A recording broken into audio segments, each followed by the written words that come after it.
साहेब भैया के चरणों में प्रणाम करती हूँ, नीलम दीदी के चरणों में प्रणाम करती हूँ,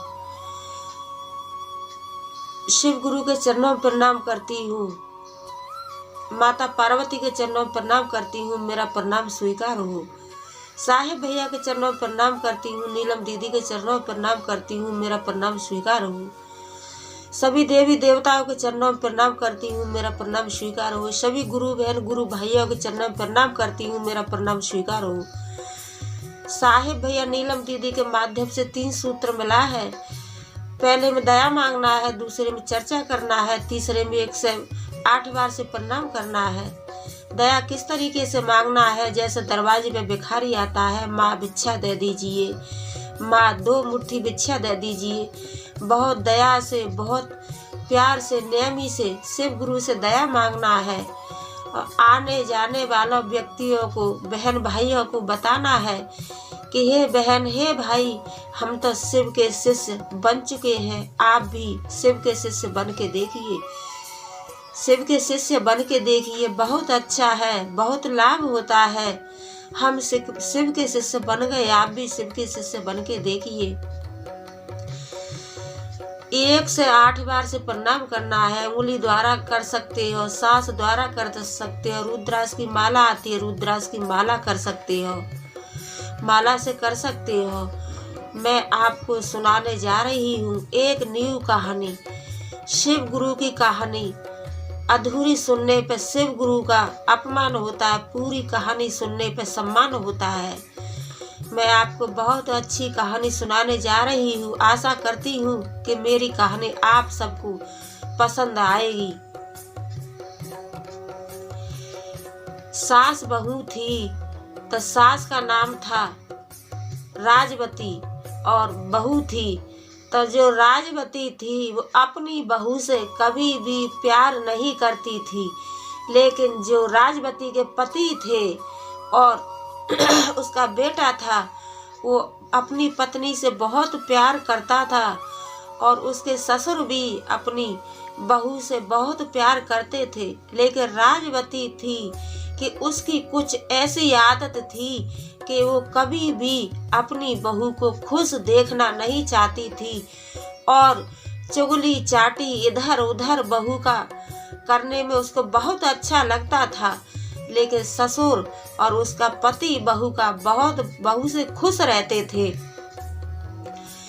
एक दिन क्या हुआ कि जो सास थी वो तो इधर उधर चुगली चाटी करती रहती थी, लेकिन बहू कभी भी इन सब बातों का ध्यान नहीं रखती थी और सोचती थी कि मेरे ससुर और मेरे पति कभी मेरे से कुछ नहीं कहते हैं, मेरी सास मेरे से बोलती है तो इस सास वाली बात थी, वो कभी भी अपने दिल पर नहीं लेती थी।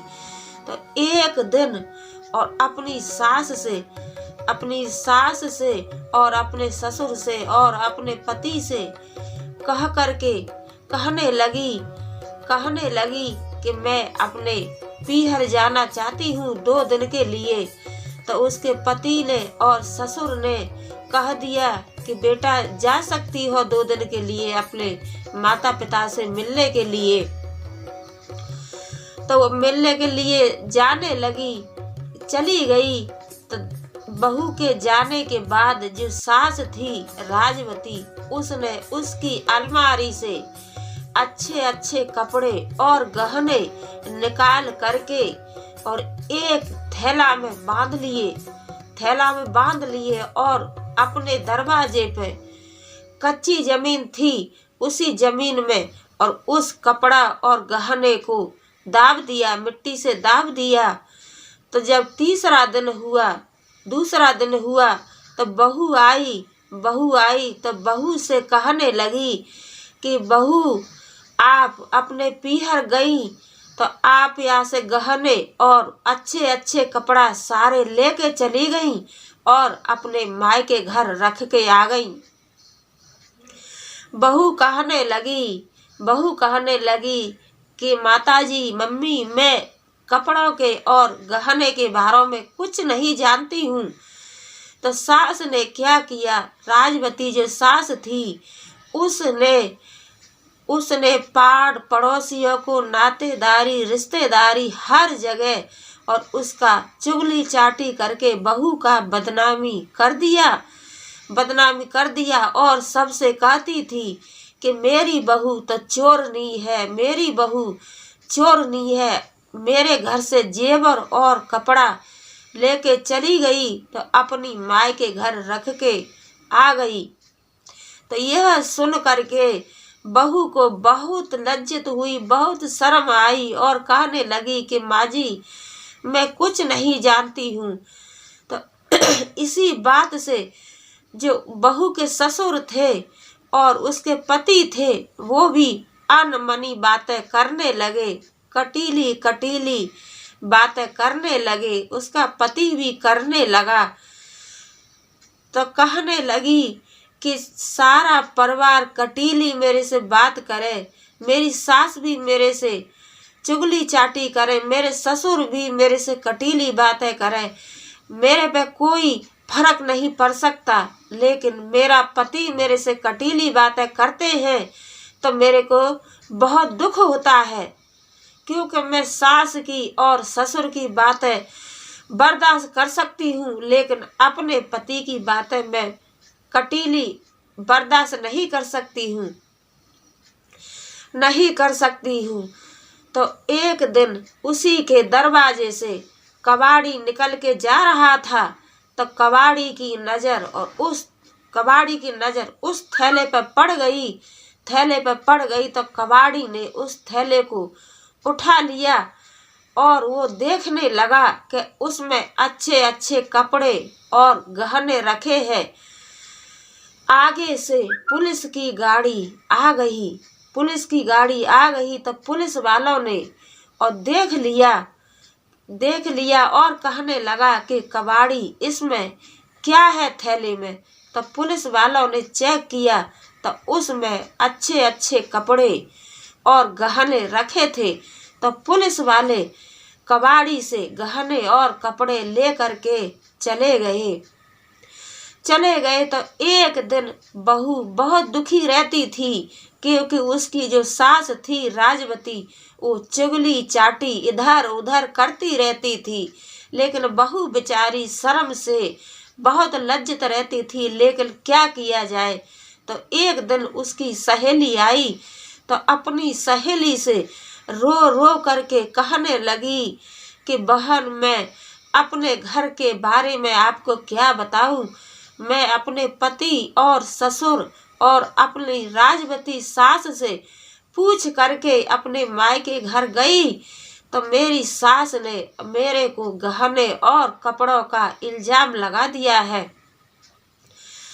तो यह बात सुनकर के सहेली कहने लगी कि बहन आप घबराइए ना, आप अब नवरात्रि का व्रत आने वाला है तो आप नवरात्रि का व्रत रखिए और माता जी से अपने दुख सुख का सारा बात बतलाइए।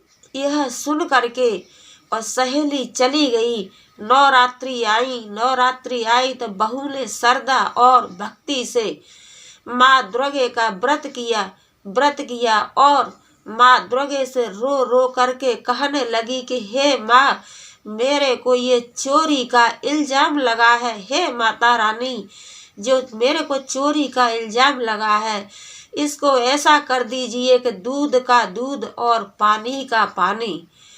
तो 9 दिन बहू व्रत की और माता दुर्गे का पूजन की और यही कहती थी कि हे माँ मेरे को जो ये चोरी का इल्जाम लगा है इसका ऐसा कर दीजिए कि दूध का दूध और पानी का पानी। तो लास्ट में जो जिस दिन नवमी होती है पूजा करते हैं माँ दुर्गे का, उसी दिन चौकी